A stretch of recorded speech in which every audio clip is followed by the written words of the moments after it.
I am a marine scientist. I think a lot about the ocean. I've done so for my entire professional career, and I'm very passionate about it.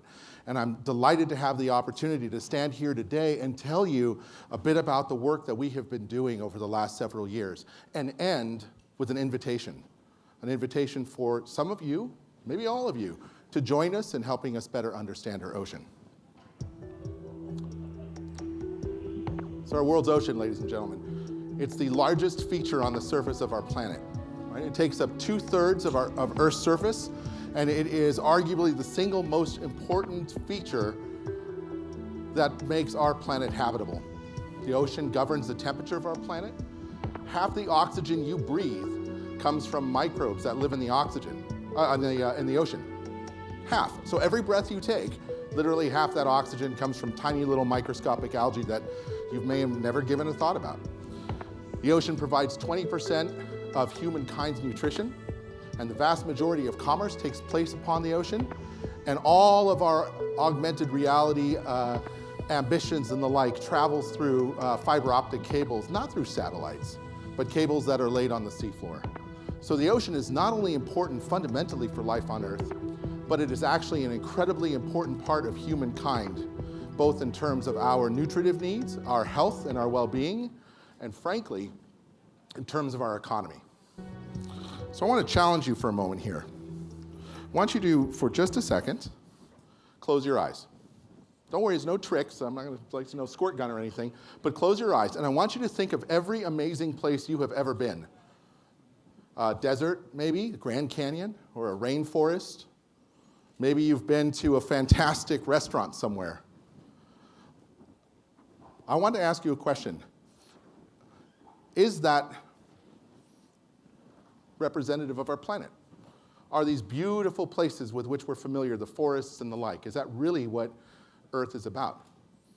Now, if you close your eyes again and imagine living in a world that is perpetually near freezing, perpetually cold and permanently dark, where sunlight never penetrates. That, my friends, is the deep sea, and it is 80% of our planet's living space.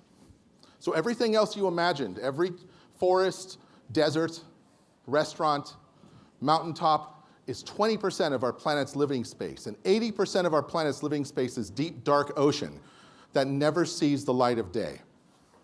So I would argue that the animals that live down there and the microbes, they're the normal ones, not us. But the ocean's a really different place, right? We can't breathe or get oxygen out of seawater. These organisms can. The average temperature in the ocean, as I mentioned, is just above freezing. And again, there's no sunlight once you get below a half a mile down. On top of that, you have the pressure of the ocean. If I took any one of you to the seafloor and you were subject to the pressure at the deepest point in the ocean, that's like taking 50 jumbo jets and having that weight pressed down on your body. That's the ocean. And yet, it's this beautiful, remarkable place full of life forms and plants and animals and things that we have just could not imagine. And so, listening to you all talk today about augmented reality and making our world, perhaps using AR to make our world a more interesting or exciting or informative place, I wanted to share a little bit of my reality, the life that I live and the environments that we study, to give you a sense of what our ocean is really like. And here's my first invitation. For those of you who think about AR and its value to better understanding our world, keep your eyes on these environments and ask yourself, how might we use this burgeoning technology to bring humankind closer to understanding this immense part of our habitable space, right? The majority of our biosphere. But I did want to tell you about some of the more bizarre creatures that some of you may or may not have seen. These are some of the ones that John alluded to. These are animals that live in the deep sea, that 80% of our planet's living space. We have crazy, crazy fish that make their own light. In a moment here, you're going to see a completely transparent shrimp. It just floats around at about 1,000 meters below sea level.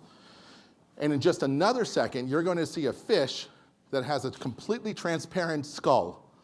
Those are not its eyes, my friends. That's its nose. Those green things looking up were its eyes.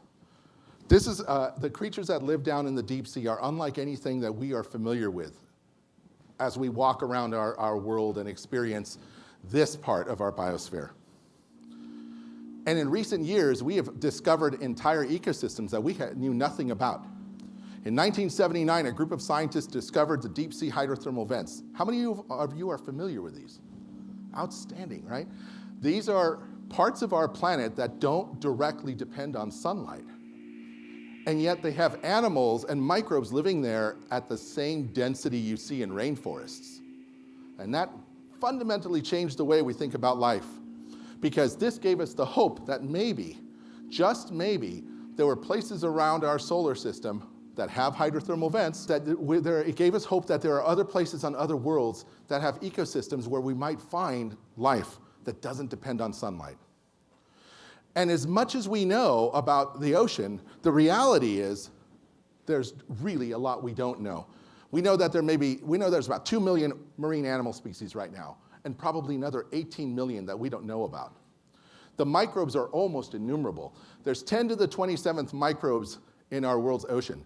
If I took them and strung them out like pearls on a necklace, how far do you think they'd go? Out of the solar system, you're right. They would actually cross the Milky Way galaxy, 105,000 light years. So they may be small, but they're mighty, and they run our planet, and without them, none of us would be here.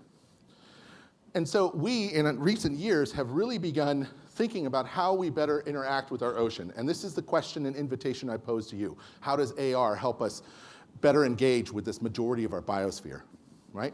It's already being used for what I'd call marine edutainment. You can go buy a scuba mask and use AR to visualize a fake coral reef in your swimming pool. That's fantastic. People use AR on board ships to help them navigate areas of sort of thoroughfares, right? Marine traffic, right? Deal with big ships and the like. We scientists have been building undersea cabled observatories. Now get this, these are high power, high bandwidth seafloor observatories that allow us to put HD, 4K, 8K cameras down and take video constantly and in real time. And they're all around Canada, the United States, Japan, Germany, and the like. And we've invested, as a community, $310 million in this effort to better understand the deep sea. Telepresence, the use of teleconnectivity, allows us to explore our ocean in real time. This is actually a picture I took with my mobile phone of me directing seafloor sampling operations in the Caribbean while I was on JetBlue 35,000 feet over Ohio. So I was typing on my little tablet, sending that information down to the University of Rhode Island and my colleagues. It went up to a satellite, went down to the ship, and from the ship went down a fiber optic cable to the robot that was collecting the sample. That's pretty cool.